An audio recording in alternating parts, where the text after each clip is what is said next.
Hi everyone, Ryan here, Ion Capital Solutions. Hope you're doing well. Today I want to share with you a MCA funding hack that'll really help you when it comes to funding deals. More importantly, understanding whether or not a deal can fund at all, if there's affordability of a repayment schedule. This is commonly not practiced by business loan brokers, especially in the MCA space. You have to be in the know of whether or not you have a deal on your hands, whether or not the deal is doable.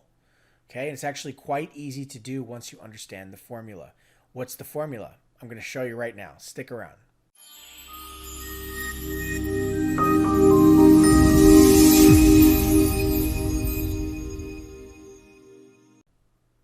Okay, so let's take a look at our formula. Now, loan repayment, okay, is what you have to understand when talking to anybody about a loan, right? Immediately, can they pay this loan back? And it's actually quite involved, and that's really the point. You need to understand the difference between what's affordable and what's just a complete and utter waste of time, because you just know they're never going to be able to pay that money back. You know the lender is going to kill the deal because they can see that they can't pay the money back, right? Or that they know right out of the gate just by punching their calculator whether or not there's a deal. Do you know how to do that? If you don't, you're gambling. You're not loan brokering. You're just gambling. You're putting a quarter in the machine. You're pulling the slot, hoping your winning numbers come up. And that's not a business model. So I'm going to show you exactly how to do it right now. Okay, so let's take a look. It begins with affordability, as I just mentioned, right? Lenders will allow roughly 16 to 18% of a business owner's monthly gross revenue to be paid out to the lenders for repayment of a loan. Okay, this includes their own loan that the lender's willing to provide if the client has additional loans. So what do I mean by this? Well, for example, let's take a business loan, right? Okay, and we'll say a business will need enough revenue to support repayment of a loan based on the 16 to 18% allowance, right? So we need an example, a hard look. Let's say we have a cash advance offer, right? Or we have a client who needs an unsecured financing. Usually it's a cash advance, right? They need $100,000. Okay, well, there's a few things that we need to know in determining whether or not they can afford this loan, right? So first of all, let's take the loan amount, $100,000. Let's take the average factor, a 138, or in other words, 38% interest, okay?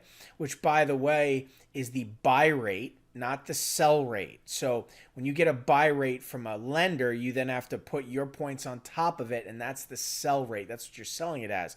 If you sell it at the buy rate, you're not factoring in your points. You're not going to make any money. Okay, so there's the buy rate and the sell rate. So the buy rate is 38%, but we want to put our points in, right? We're going to, in this case, we'll put 8 points in the deal, or 8%, right? Bringing us to a total sell rate of 46%. Okay, but what that means is we have a $146,000 payback on a $100,000 loan. Okay, so now that we've determined what our actual payback is going to be, we have to determine whether or not the client can afford that payment. Okay, so it begins with monthly revenue. Well, let's take a look at the client's monthly revenue. They say they're grossing $100,000 per month in revenue. Okay, so this means they can roughly afford $16,000 to $18,000 a month at a maximum. Okay, again, 16 to 18% of their monthly gross revenue, right? In this case of 100,000, 16,000 to 18,000 fits the figure. Okay, so with that being said, does the client have enough revenue to support paying back? Sorry, it says 46,000 there. It should say 146,000. My bad. Okay. But with that being said, can they afford it, right? Well, let's take a look. First, we need a little bit more information. MCA terms are generally within 12 months. The average term is 6 to 8 months. Okay, so for this example, we're going to use 8 months just to make this clear. Okay, and the reason we need that is because we are going to determine what the monthly payments would be. Not that a cash advance offers a monthly payment. Usually it's a daily or a weekly. Here at ION, we offer a cash advance that offers monthly payments, by the way, if you're interested. But in any event, if with a term of 8 months, you can simply divide the payback, $146,000, by 8 months. and you get a payback of $18,250 a month. And that could be broken up daily, weekly, monthly payment, whatever it is. But that's what the payment would be. So it's a little bit over 18% of their monthly gross if they're grossing $100,000 per month. But they're in the general ballpark. They can afford around $100,000, maybe a little bit less. The lender will offer 95 or 90 or whatever it is. Understand there's a big but here, okay? Yes, but, all right? Do they have other loans with other lenders? How much are they currently paying per month? Because that's going to factor in their affordability.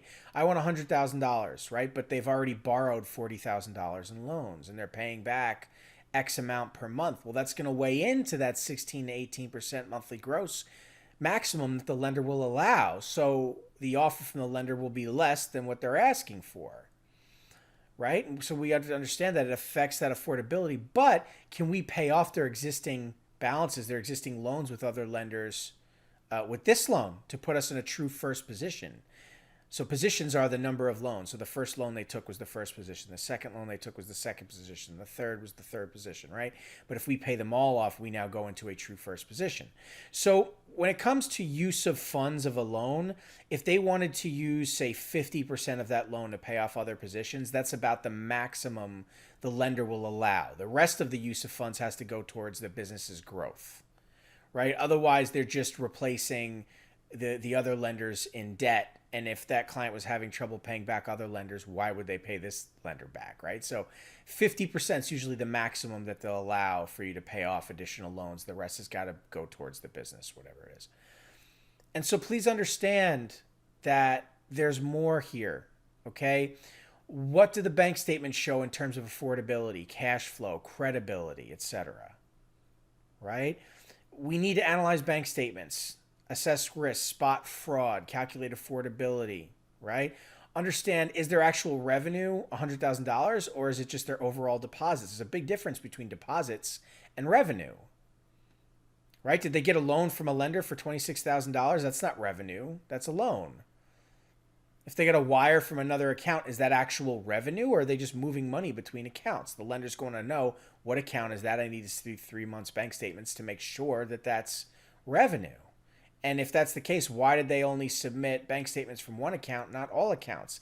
It raises an eyebrow for the lender, and then they don't trust the client because they're saying, well, hey, we're not seeing the whole picture here. You as the broker need to ask these questions up front and get the whole, but you should analyze the bank statements. You should weigh and judge for yourself. Is this a deal, right? What if it looks like it's been photoshopped and the text doesn't quite line up, right? It's called fraud. So these are the things that we need to pay attention to and look out for. We need to have our calculator out. This is the difference between a professional business loan broker and a referral partner who submits 100 deals and funds one and can't figure out why. And they just got lucky with the one.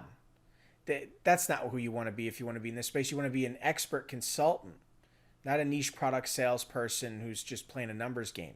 You're going to really struggle, and before you know it, you'll be done with it because you ran out of money because you're buying leads and paying for a business. And by the way, you shouldn't build a business or buy leads if you're just getting into the space. You don't need to do either of those things, okay? But in any event, there's plenty of information here without overwhelming you.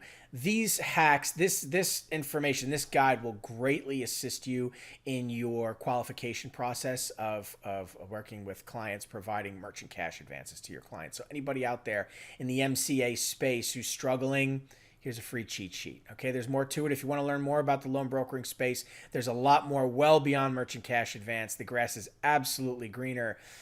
Shoot us a message, schedule a call. We'll talk about it. Anyway, thanks so much for your time. Appreciate it. And good luck on your deals. I'll catch you in the next video.